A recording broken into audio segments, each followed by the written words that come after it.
to me, if I'm going to rank WWE's pay-per-views for 2016, and I'm not going to include NXT, I'm just talking WWE. This might have been the best one. Well, based off of my score ratings, maybe not. I mean, I might have to go back and watch Payback because I gave Payback an A. I thought Payback was a really good show. And, you know, based off of my scores, that one might be the best one. But this one definitely is a close second. It might be number one. I have to go back and review Payback and watch it over again. And I might have to change my mind on what I felt about Payback this year. But Money in the Bank, 2 thumbs up, man.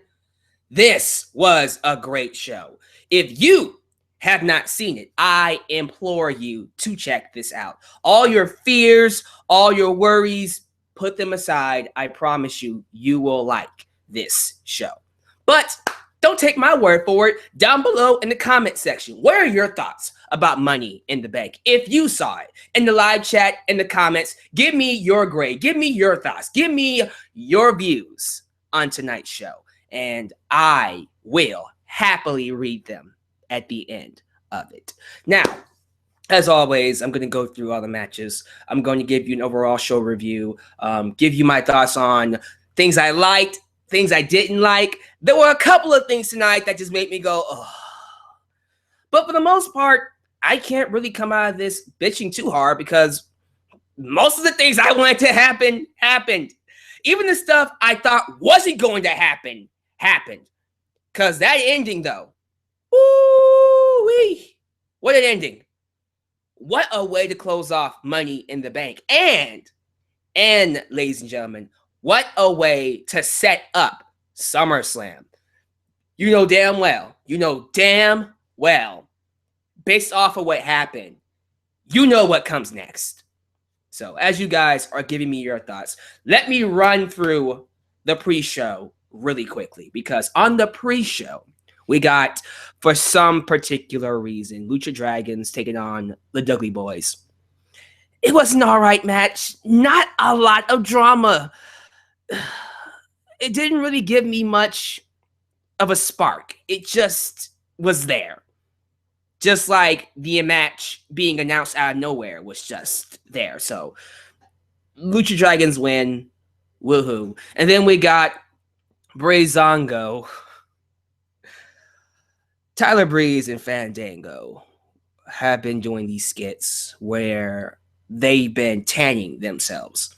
And I think on SmackDown or sometime this past week, Goldust and R-Truth locked them in a tanning booth and they burnt themselves. They over-tanned. They burnt themselves. They got blisters all over their bodies and they went into this match in a weakened state. And the story here is, in a weird, wacky, cartoonish way, every time they touch something, they get burnt and they feel the pain. And I guess it can be seen as funny to other people. So I won't crap on it too much. It is what it is. Goldust and freaking R-Truth win. I don't care. And that's pretty much the pre-show. I mean, the panel was hilarious. You can tell that Lita and Corey Graves were buzzed. They were drunk. I think both of them went out on a night last night, the previous night before this show. And they got drunk. They drunk until they couldn't drink no more. Why not? It's in Las Vegas. What happens in Vegas stays in Vegas and whatever. I don't care. Have fun. It's just funny to me that both Lita and Corey Graves and most likely Renee, both of them, all three of them got drunk. The only person that seemed sober was Booker T and his wacky self. Shucky ducky, quack, quack. So that's my thoughts on the pre-show. Let's get into the actual card now. So the first match on Money in the Bank was, I believe, the Fatal 4-Way Tag Team Championship match. We have Enzo Amore and Big Cass, the realest guys in the room, come out, kicking off the pay-per-view to a hot start. Las Vegas received them with a huge pop, a huge reception. Got the whole, my name is Enzo Amore, and I am a certified G and a bona fide stud, and you can't teach that. And the whole SAWFT, you know the drill. And then, of course, the other teams come out. And then the New Day get another big pop. And, Enzo Amore, Big Cass, and the New Day, just great stuff. Great work on the microphone. And it got me hooked onto the show from the start. Then we get into the Fatal 4-Way match. The Fatal 4-Way match, it was fine. It was fun. It was a nice opener.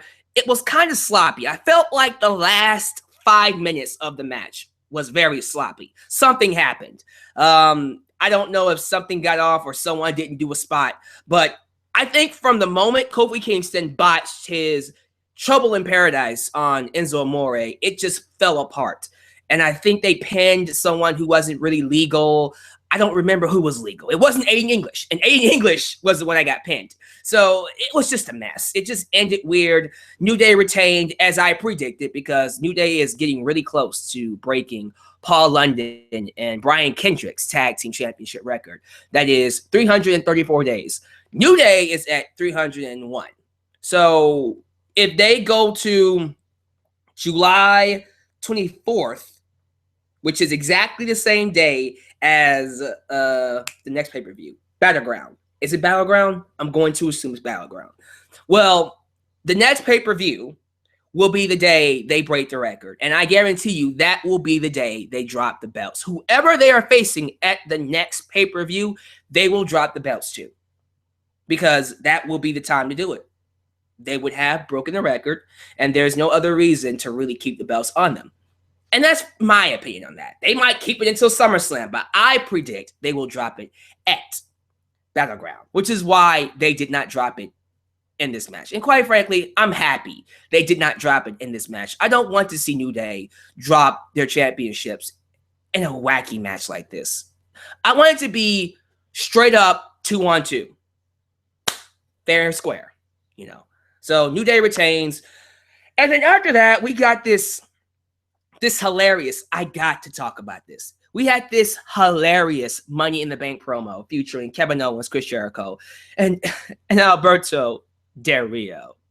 Oh my God. Kevin Owens, there's a side of Kevin Owens that I've seen a lot, especially in ROH when he's Kevin Steen. It's this I don't give a fuck, I'm going to say whatever I want to say side of him.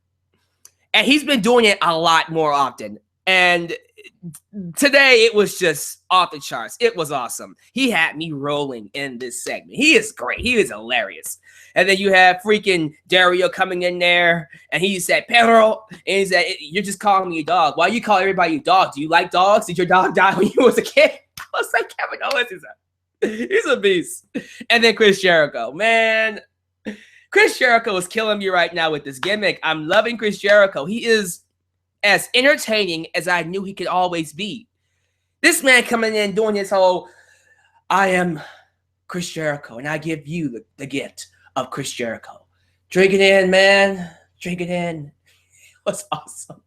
And then he looked at Tom Phillips when they all left. Stupid idiot.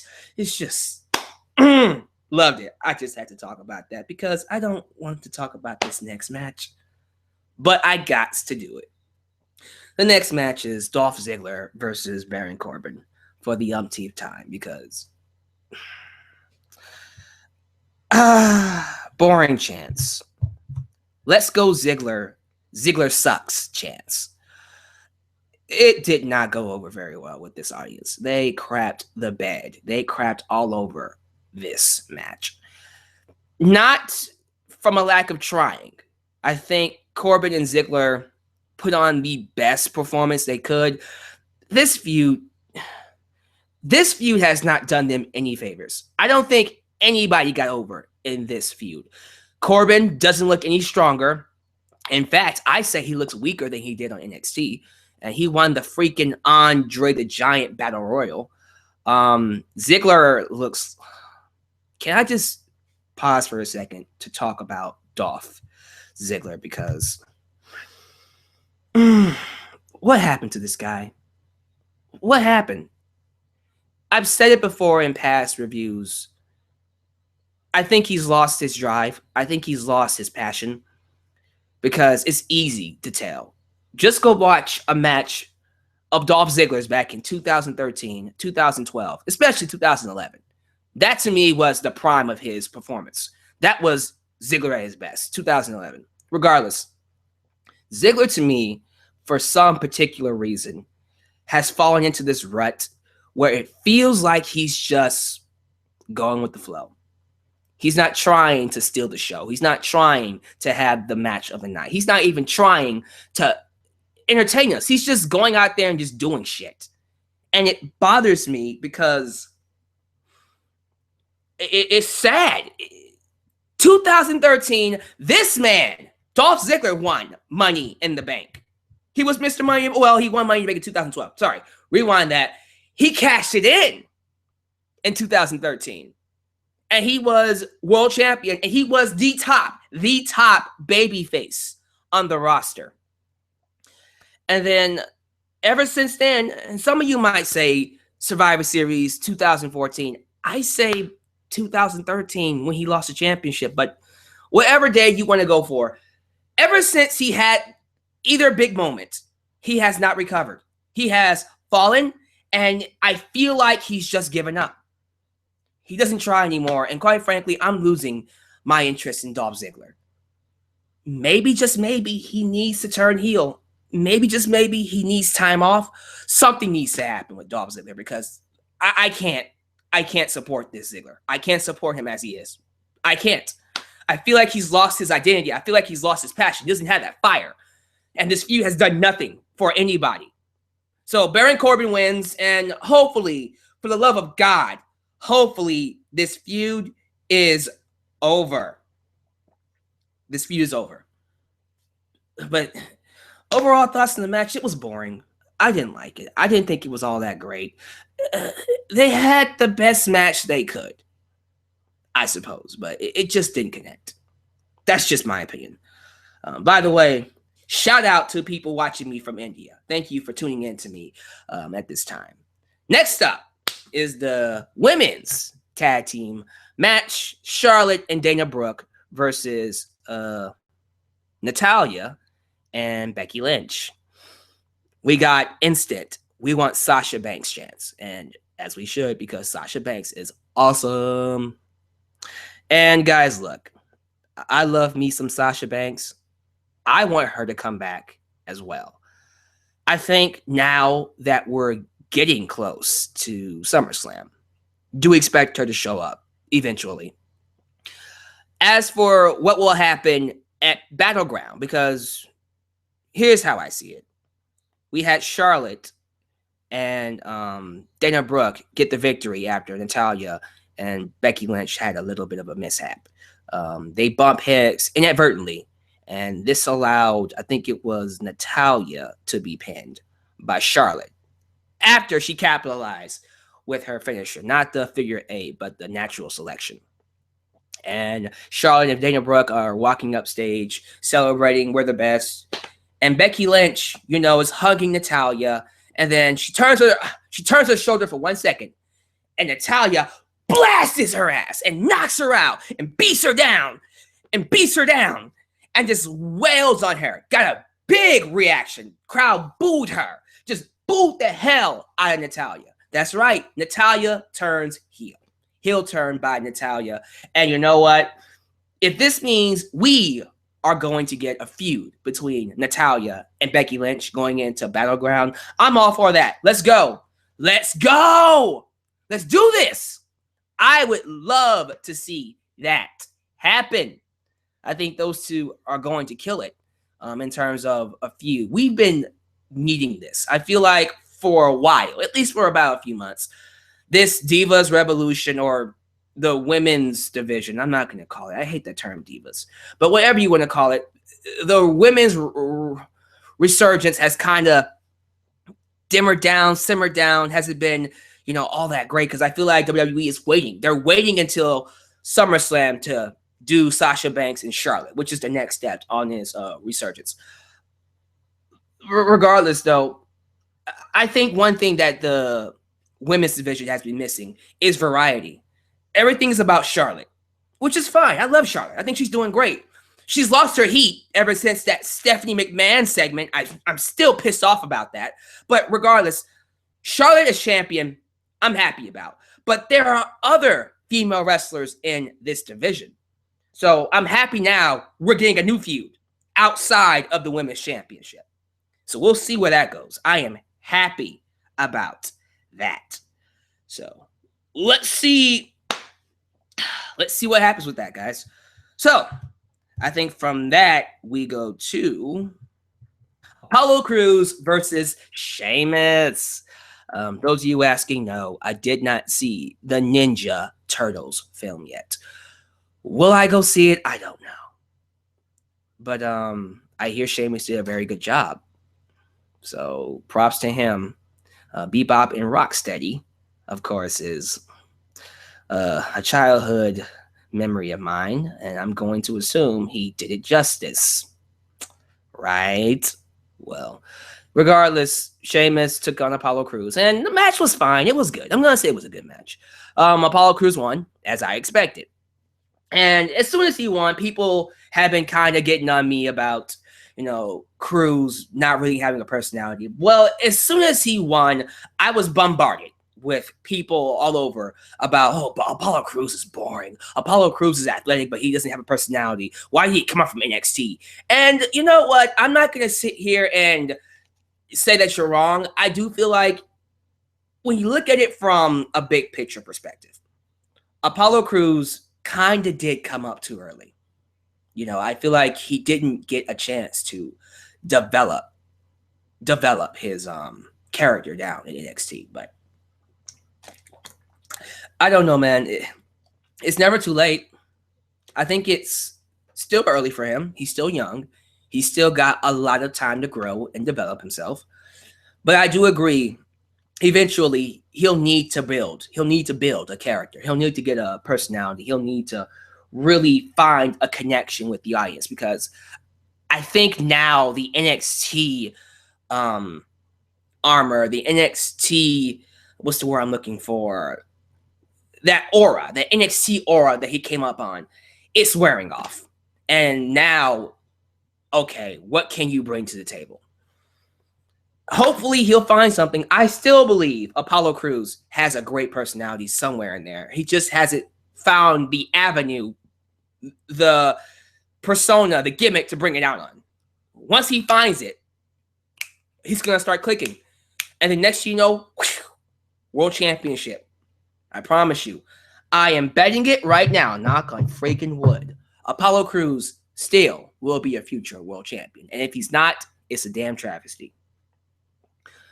Let's get on to the dream match. AJ Styles versus John Cena. As soon as these two got into the ring, it was electric. Incredible atmosphere. First off, Las Vegas, awesome crowd. You guys brought it. Thank you for being an awesome crowd and making this pay-per-view feel more special than honestly it deserved to be. It deserved to be a little bit, because of the hype. I still feel like the hype was a little weak, but the card, being the card itself, was very stacked. So I can't really hate on it that much. And then the overhype. This is the greatest Money in the Bank of all time. I'm just like, okay, calm down. Don't jinx yourself. Don't overhype yourselves and then give us an underwhelming pay-per-view. Now, is this the greatest Money in the Bank of all time? We'll get to that at the end of this review. But back to this match. It was electric. Incredible atmosphere. It was a very pro AJ Styles crowd, as it, of course, should be, because nobody wants to see John Cena beat AJ Styles. Nobody did. That's something I will say. It's funny how people might have predicted John Cena to win, but nobody, and I mean this, nobody wanted to see AJ Styles lose to John Cena. Not even me. And damn, man, this match was outstanding. It was a great match. They tore the house down. And I will say it. They stole the show. They stole the mother effing show. And it was just great back and forth. AJ Styles out wrestling John Cena. I love seeing AJ Styles, talking trash and being arrogant. There was a part in the match, and I gotta talk about this. There was a part in the match where I think AJ Styles nailed his double knee or a suplex, whatever, and he just sat up and just was yelling to the crowd, "Is that all he's got? Is that all he's got?" And that was cool, man. And when I heard him say, or I saw him say, I couldn't help but die out laughing. It was so cool the way he did it. It was just perfection. Great spots, awesome near falls. Man, the near falls in this match, they got me. Man, they got me so bad. When AJ Styles hit John Cena with the first Styles Clash and he kicked out, I was literally like, damn it. And then John Cena hit AJ with the attitude adjustment. I still want to call it the FU after all these years. I'm sorry. I just want to call it the FU, but the attitude adjustment. And I thought, oh my God, he pinned him. He's going to pin him. And then that kick out made me go, oh man. Man, that kick out was great. They got me with that kick out. They got me with that one because I really thought John Cena had AJ Styles beat. I did not want to see him lose. I didn't. So it came down to the wire.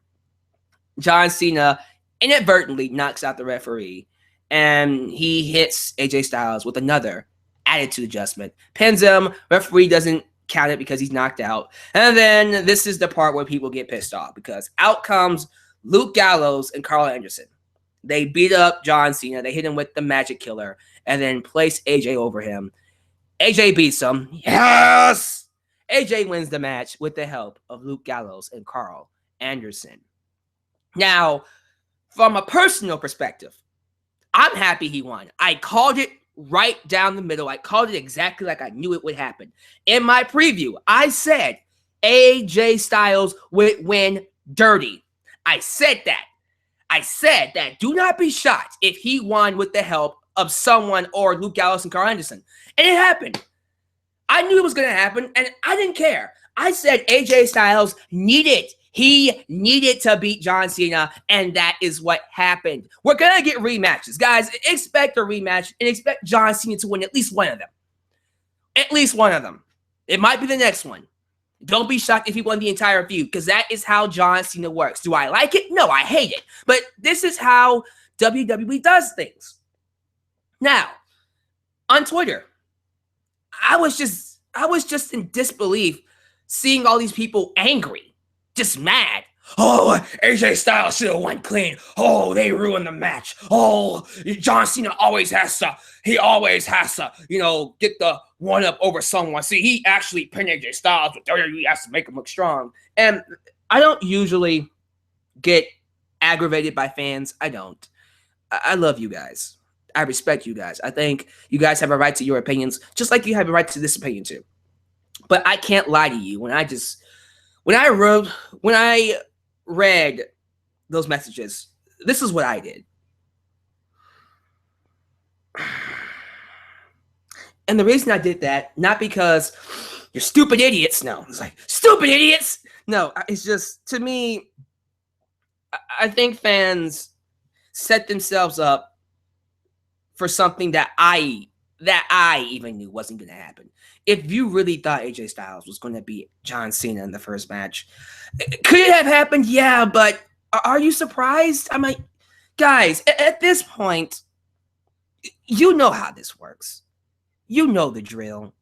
You know that John Cena has to come out looking strong in some way, shape, or form.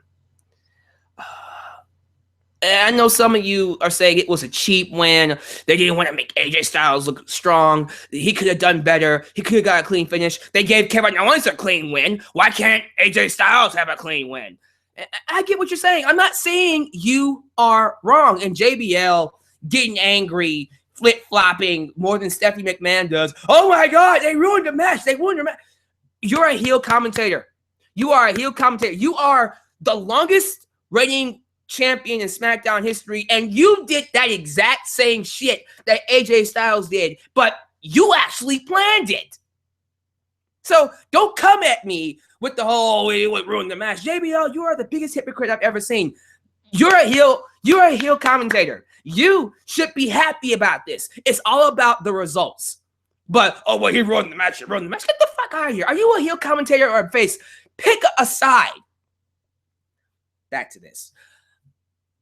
You know, it just really irritated me when fans got what they wanted. And I'm not saying that it wasn't exactly what you wanted. You wanted AJ Styles to beat John Cena clean. Will that happen one day? I don't. It might. I don't know. It might not happen in the rematch, but it might. But we wanted one thing. We wanted AJ Styles to beat John Cena. And he did. And he did. I got what I wanted. Okay, I know how WWE is. You know how WWE is. It might have been a cheap victory for you. It might not have been the victory you want. But can't we just take? This is one of those situations where it's like, look, I'll take it. Can't we just take what we get sometimes? This is one of those situations where would you have him lose? Would you have it end in a DQ? It could have been worse. At least AJ won. It's not the worst thing in the world, guys. He won. He won. So that's all I'm going to say. I'm fine with it. You can get angry. You can bitch. You can moan. You can complain about it down below in the comments, in the live chat. Have fun. I'm not going to. I don't want to. Because I know these guys have like 3 or 4 more matches in their feud. And I guarantee you, AJ most likely has to win at least one of them. But I wouldn't be shocked if John Cena won the rest of it. I'm not holding my breath on AJ winning this feud. I'm sorry, I can't. I know how this works. You beat John Cena once, and he beats you 5 other times, or 100 other times. It has to happen that way. Anyways, let's talk about the next few matches. We have, I think next is the Money in the Bank match. Oh, by the way, that to me was match of the night. I still agree that dream match, AJ Styles and John Cena, was match of the night. But this Money in the Bank match, this Money in the Bank ladder match was a close second. 6-man.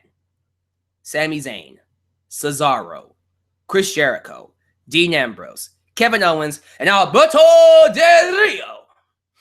Great match, by the way. Great, exciting car crash match. Just so many spots to call. I can't even remember all the spots. It was just very exciting. One spot that sticks out was Cesaro doing the Cesaro swing and throwing Chris Jericho into a ladder. That was awesome.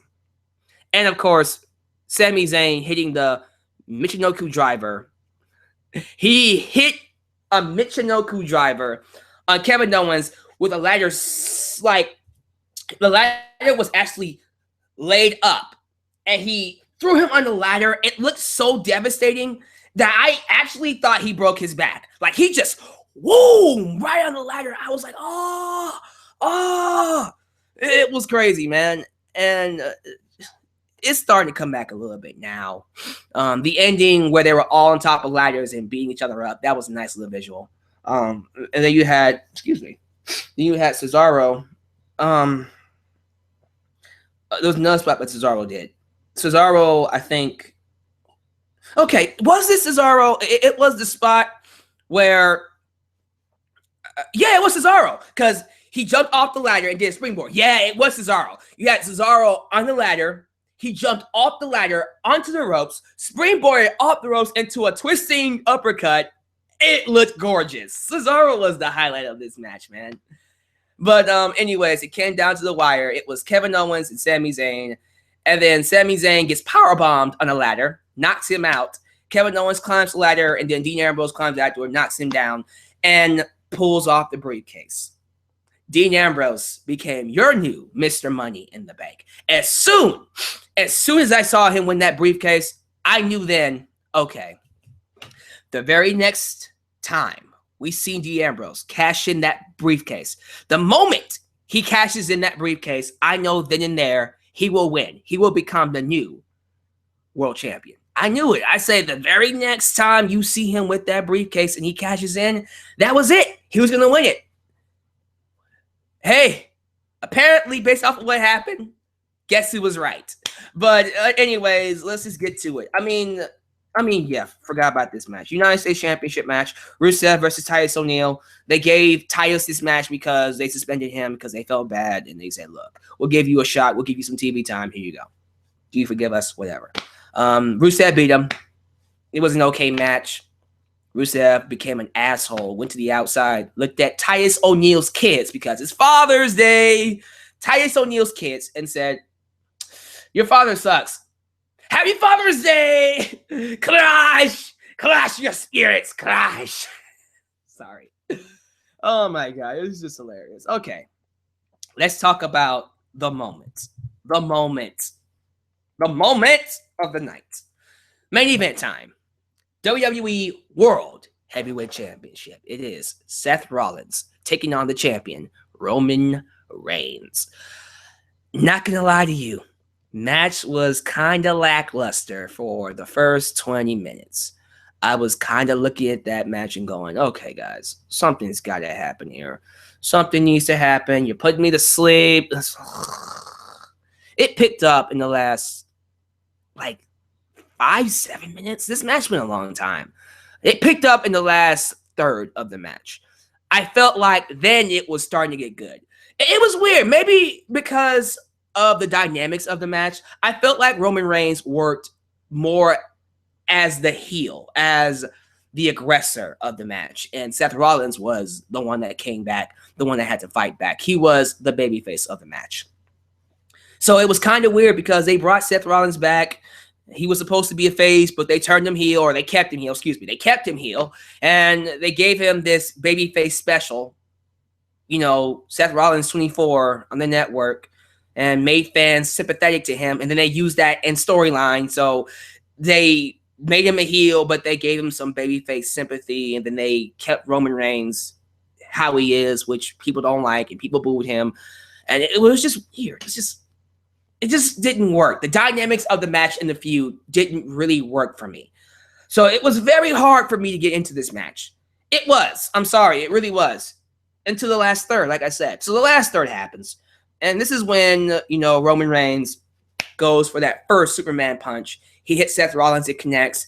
Rollins kicks out. Cool. And then Rollins hits this awesome, I love this move. He hits this freaking superplex Falcon Arrow combo. He comes off the top rope with a superplex, rolls back, lifts his opponent up into a Falcon Arrow, hits it, pins him, and I love it. It looks gorgeous every single freaking time. So that was the first spot that I liked. Then the next spot that I liked was, I think this is what happened next. Roman Reigns goes for a spear. He's staying up for a spear, right? And Rollins sees him coming.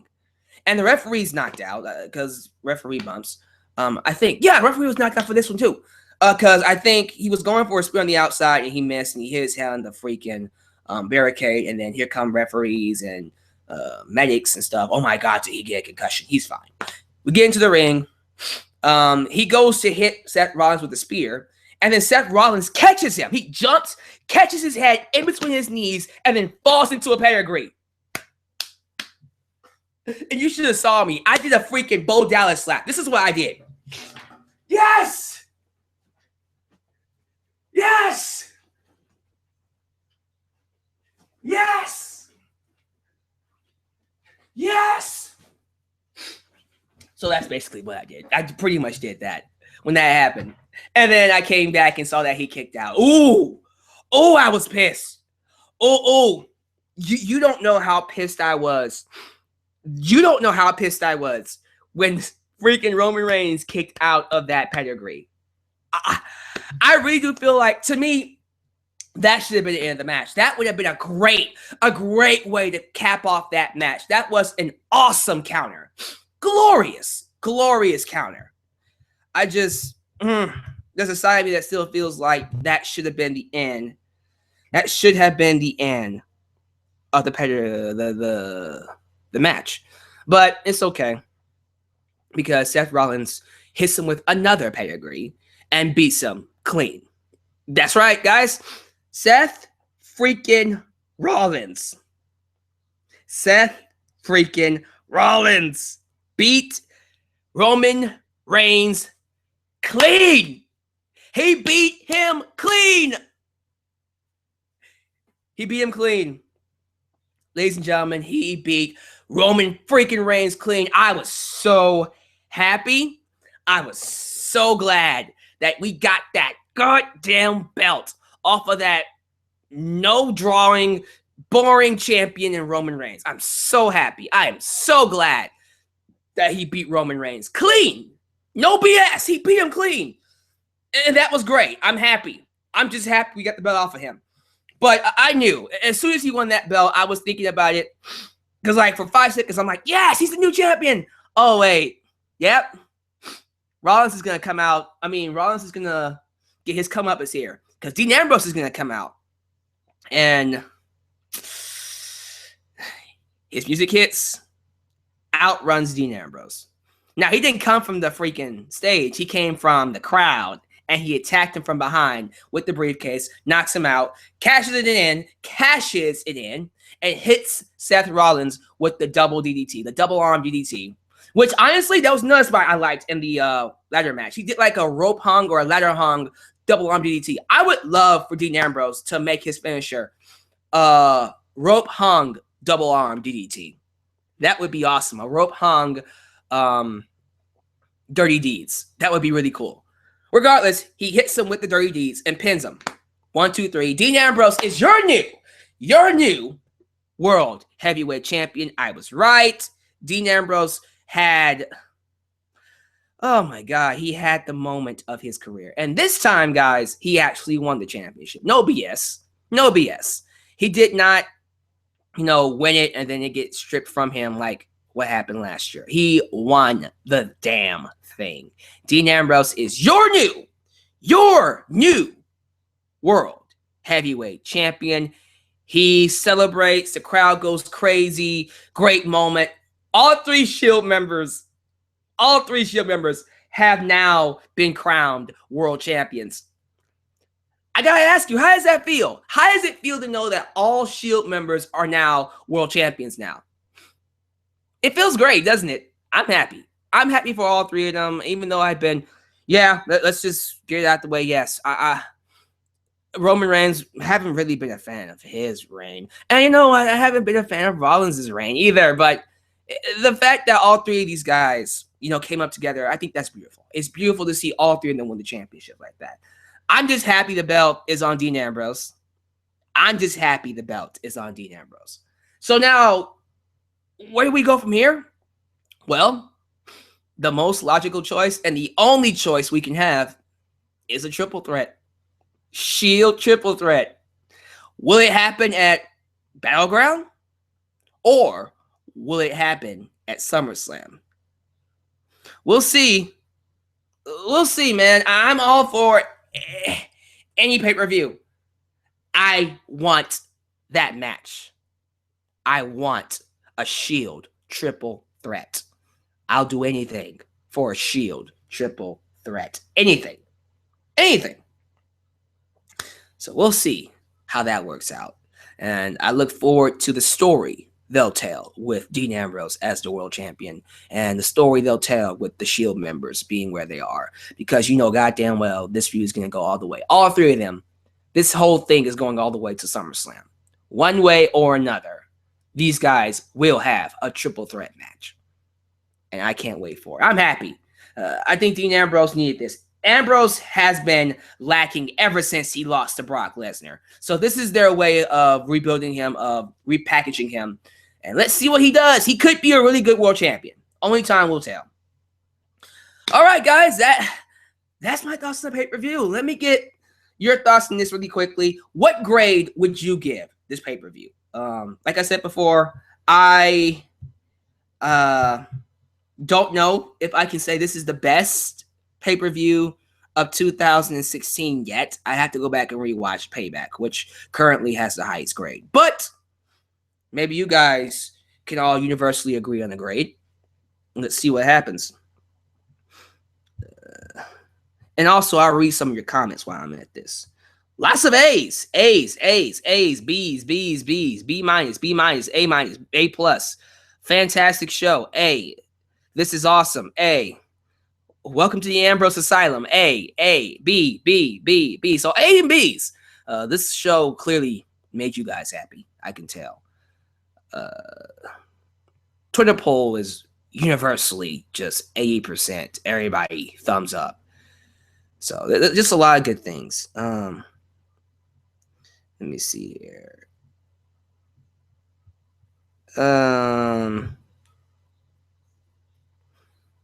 Deluxe, man, you're the greatest of all time. And A, thank you. I appreciate that.